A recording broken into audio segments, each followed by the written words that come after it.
బోనం అసలు మీది కింద పడ్డదా లేదా? దీనిపైన రకరకాలైనటువంటి సందేహాలు. ఈ బోనం కింద పడ్డట్లయితేనే రాష్ట్రానికి అరిష్టం కాబోతుందనేది చాలామంది అడుగుతున్నటువంటిది. అసలు పడ్డదా లేదా? నా బోనం అసలు పడలేదు. కానీ బోనం ఏదైనా బోనాలు సమర్పించే వాళ్ళు శివశక్తుల బోనాలు పడితే మాత్రం రాష్ట్రానికి అరిష్టం. అది వాస్తవం. నా బోనం పడ్డదా, వేరే వాళ్ళది పడితే కాదు, నా బోనం పడితే అవుతుంది అనేది కాదు. ఎవరి బోనం పడ్డా అది అరిష్టమే.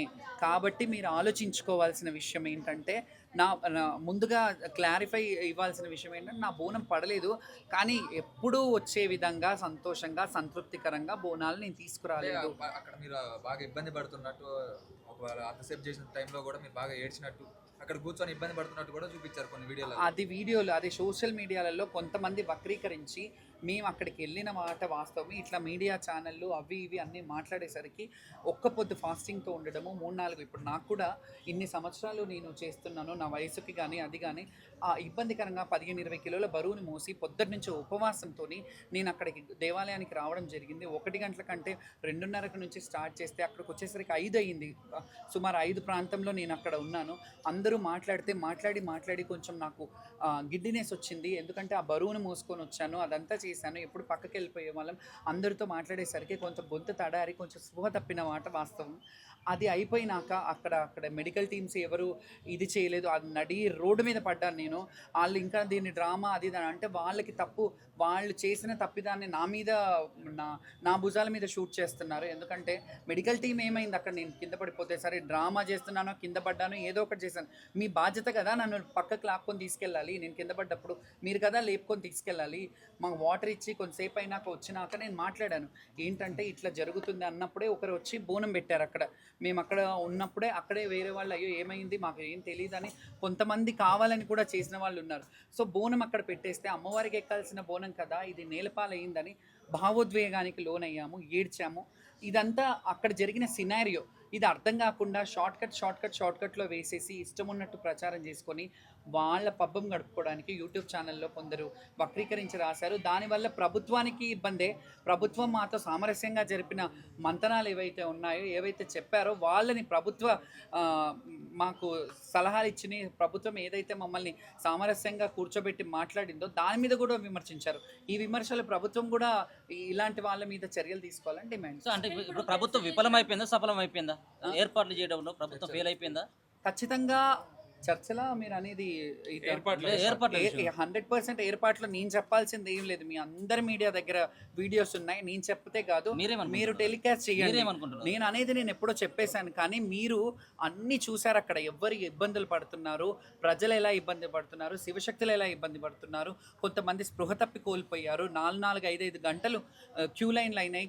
గతసారి ఇట్లా లేదు. వీళ్ళే లాస్ట్ ఇయర్ కూడా వీళ్ళే ఉన్నారు. మరి వీళ్ళే చేశారు. అప్పుడు వీళ్ళని అనడానికి లేదు కదా, ఈ ప్రభుత్వమే చేసింది కదా. లాస్ట్ ఇయర్ గత ప్రభుత్వం చేసింది, ఈ ఇయర్ ఈ ప్రభుత్వం కాదు కదా. లాస్ట్ ఇయర్ చేసింది బాగుంది, ఈ ఇయర్ అసలు బాగాలేదు అని అన్నారంటే ఖచ్చితంగా ఈ ఇయర్ కొన్ని లొసుగులు ఉన్నాయి, కొన్ని ఇబ్బందులు ఉన్నాయి. కాబట్టి ప్రజలు అలా వాళ్ళ ఆవేదన వ్యక్తం చేస్తారు. ప్రతిసారి జోగినులకే ఎందుకు ఇబ్బంది అవుతుంది? సామాన్యమైనటువంటి భక్తులు పెద్దగా రోడ్డు మీదకి వచ్చి ఉండొచ్చు 1-2 చోట్ల, కానీ ఎందుకు జోగినులే ప్రతిసారి? మీరు బ్రదర్, మీరు అందరూ కూడా లైన్లలో మైకులు పెట్టారు, ప్రతి ఒక్కరు ఇబ్బంది పడ్డామని చెప్పారు. కొంతమంది జోగినీలే కాదు, మాది ఎప్పుడూ ఉండేదే.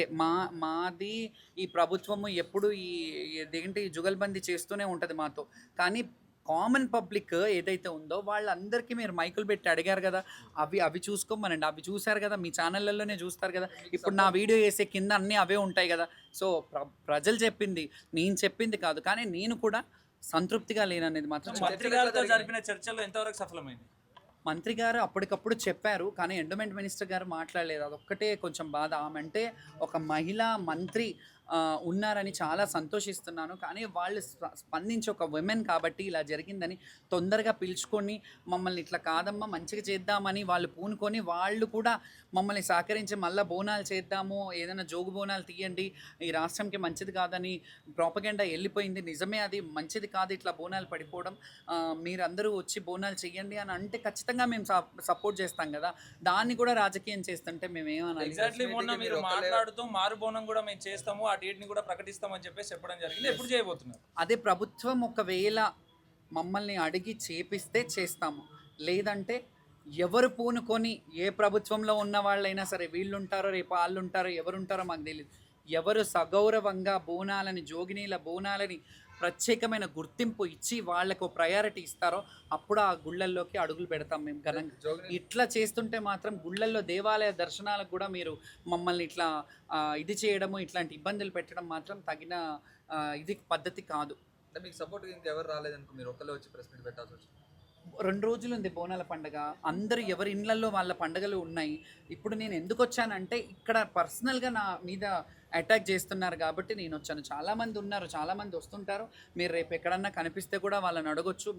మీకు కూడా చాలామంది కాంటాక్ట్స్ ఉంటాయి, వాళ్ళని కూడా అడగండి ఈ విషయం. ఇవాళ రాలేకపోవడానికి రీజన్ ఏంటంటే ఇది వ్యక్తిగతంగా నా మీద కొందరు విమర్శించారు. ఈ వ్యక్తిగతమైన విమర్శను నేను ఇది చేయడానికి నేను వచ్చాను. ఎవరు మేడం మిమ్మల్ని పర్సనల్ టార్గెట్ చేస్తుంది? ఎవరు? కొన్ని యూట్యూబ్ ఛానల్స్. కొన్ని యూట్యూబ్ ఛానల్స్ పేరు చెప్పొచ్చా? నేను వాళ్ళకి నోటీసులు పంపిద్దాం అనుకుంటున్నాను. ఆ నోటీసులు పంపించాక మీ అందరికీ చెప్తాను.